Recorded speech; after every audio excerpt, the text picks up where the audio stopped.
वफाकी वज़ीर तवानाई अवैस लगारी कहते हैं कि हम बिजली की पैदावारी कीमतों में कमी की कोशिश कर रहे हैं। हम पावर प्लांट्स और IPPs के मुआहिदों का जायजा ले रहे हैं। पावर रिफॉर्म्स के तहत NDCC को 3 हिस्सों में तकसीम कर रहे हैं। माजी में हुकूमत के अहकामात पर अमल दरामद नहीं किया जाता था। डिस्ट्रीब्यूशन कंपनीज में सियासी मामलात बहुत ख़राब थे। अवामी मुश्किलात और मसाइल को तरजीही बुनियादों पर हल नहीं किया जा रहा था।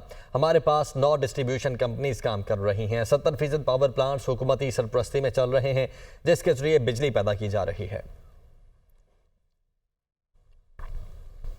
वफाकी वज़ीर तवानाई अवैस लगारी कहते हैं कि हम बिजली की पैदावारी कीमतों में कमी की कोशिश कर रहे हैं। हम पावर प्लांट्स और IPPs के मुआहिदों का जायजा ले रहे हैं। पावर रिफॉर्म्स के तहत NDCC को 3 हिस्सों में तकसीम कर रहे हैं।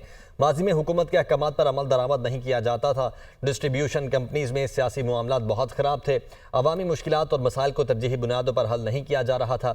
हमारे पास 9 डिस्ट्रीब्यूशन कंपनीज काम कर रही हैं। 70% पावर प्लांट्स हुकूमती सरपरस्ती में चल रहे हैं, जिसके जरिए बिजली पैदा की जा रही है।